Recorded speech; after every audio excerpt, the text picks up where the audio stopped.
휴거에 참여할 확률은 어떻게 높일 수 있을까요? 휴거와 구원, 신앙의 여정에서 준비된 자의 길. 1. 휴거 받는 자의 숫자는 얼마나 될까? 주여, 구원을 받는 자가 적으니까? 이 질문은 오늘날 신앙인들에게도 깊은 통찰을 줍니다. 단순히 구원에 대한 질문이 아니라 휴거 받는 자가 적으니까로 치환할 수 있는 중대한 물음입니다. 예수님께서는 이 질문에 대해 이렇게 대답하셨습니다.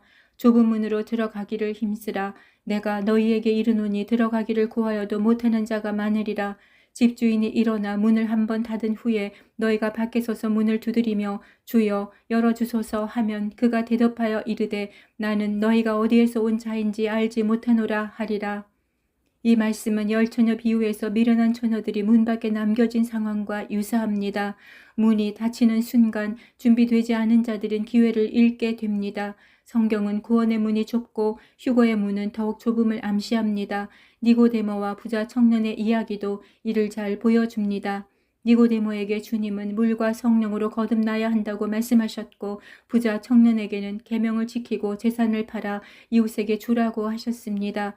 이는 단순한 믿음 이상의 헌신과 준비가 필요함을 나타냅니다. 그러나 현대교회는 종종 구원을 지나치게 쉽게 여기는 경향이 있습니다. 교리와 설교는 있지만 임재와 불은 없습니다. 이 구원은 받았지만 휴고되지 못하는 신자. 구원을 받았음에도 휴고되지 못하는 신자가 존재할 수 있을까요? 성경은 이에 대해 그렇다 암시를 줍니다. 믿음은 있지만 준비되지 않은 신자들, 즉 바벨론에서 안주하고 세속적인 삶에 빠져 깨어있지 못한 자들이 이에 해당할 수 있습니다. 휴거는 신화가 아니라 현실이며 신성한 사건입니다. 미련한 처녀들은 램프를 들고 있었지만 방치되었고 기름은 텅 비었습니다. 그들은 자신이 잠들어 있다는 사실을 깨닫지 못하고 있습니다. 기름은 신부가 준비해야 할 것들로 성경에서 발견된 총체적인 요소들입니다. 이는 믿음은 있으나 휴거를 위한 준비가 부족한 신자들을 상징합니다. 예수님은 이렇게 경고하십니다. 방탕함과 술 취함과 생활의 염려로 너희 마음이 둔화되지 않게 하라. 그날이 너희에게 덫과 같이 임할 것이다. 일어나 그 앞에 서도록 항상 기도하라. 믿음은 신앙의 출발선이지만 휴거는 깨어있는 자, 준비된 자에게 주어지는 상급입니다. 방탕한 삶이나 세속적인 염려에 빠져 있다면 아무리 믿음이 있다 해도 그날을 맞이할 준비가 부족할 수 있습니다. 그러므로 우리는 끊임없이 깨어 기도하며 주님과의 관계를 굳게 서 있어야 합니다. 3. 휴거의 확률을 높이는 길. 휴거에 참여할 확률은 어떻게 높일 수 있을까요? 성경은 여러 비유를 통해 이를 명확히 보여줍니다. 7교회에 속한 신자들 중 깨어있는 자들은 약 30%에 해당한다고 해석됩니다. 이는 전체 교회에서 진정으로 준비된 자들의 비율을 나타냅니다. 열처녀 비유에서는 깨어있는 자들이 50%의 확률을 가지며 이들은 신부 단장을 한 후보들입니다. 그러나 그들 중에서도 기름을 준비하지 않은 미련한 처녀들은 탈락했습니다. 반면 슬기로운 처녀들은 기름과 불꽃을 준비하여 거의 100%에 가까운 확률로 휴거에 참여할 수 있었습니다. 열처녀 비유에서 처녀는 신부로 선택되기 전의 모습입니다. 슬기로운 처녀가 되려면 어떻게 해야 할까요? 그들은 신자에서 신부로 준비된 자들입니다.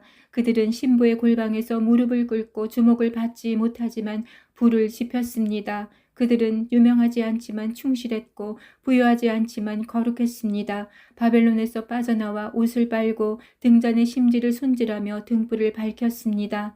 좁은 길, 좁은 문, 세속적인 욕망을 버리고 주님의 뜻을 따르는 삶, 예복과 흰옷, 순결하고 거룩한 삶을 상징하는 신앙의 정결함, 램프의 기름과 불꽃, 성령의 충만함과 말씀으로 깨어있는 상태, 기도와 회개, 합당한 열매를 맺으며 주님과 끊임없는 교제를 유지, 주님과의 연합, 삶 전체가 주님께 드려진 헌신, 성경에 더 많은 요소들을 발견할 수 있지만 이 모든 것은 지혜로운 신부가 되어야 함을 강조합니다.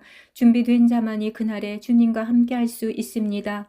4. 독수리처럼 날아오르리라. 오직 여호와를 앙망하는 자는 새의 힘을 얻고 독수리같이 날개치며 솟아오르리라.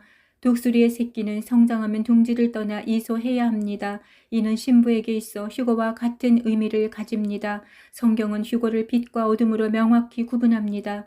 지구가 갑자기 어둠으로 가득 찰 때 주님의 영광이 비치고 신부들은 빛을 발하며 하늘로 날아오를 것입니다. 그러나 어둠에 속한 자들은 그대로 어둠 속에 남겨질 것입니다.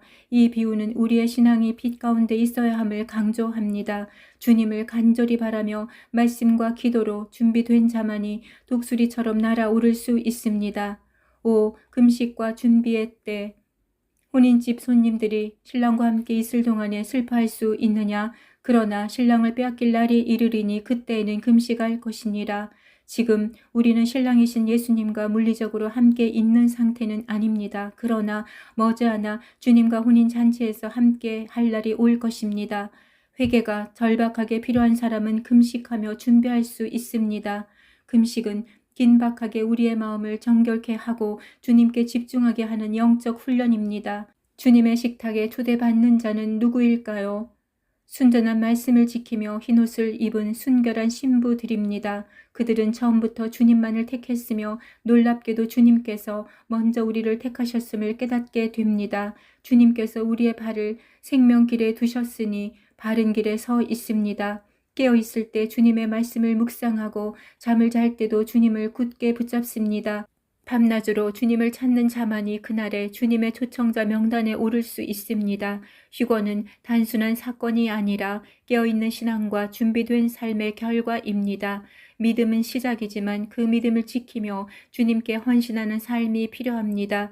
좁은 문, 기름 준비, 금식과 기도, 그리고 주님과의 연합을 통해 우리는 슬기로운 신부가 될 수 있습니다. 그러나 소수의 사람들만 때를 알아차렸습니다. 그곳에는 미혹도 있고 조롱도 있고 테스트도 있습니다. 마음의 불꽃이 타오르는 자들을 위해 거룩함으로 세상에서 빠져나온 자들을 위해 오십니다. 우리는 독수리처럼 날아오를 것입니다. 주님께서 우리를 상속자로 삼으셨으니 그 부르심에 합당한 삶을 살아가야 합니다.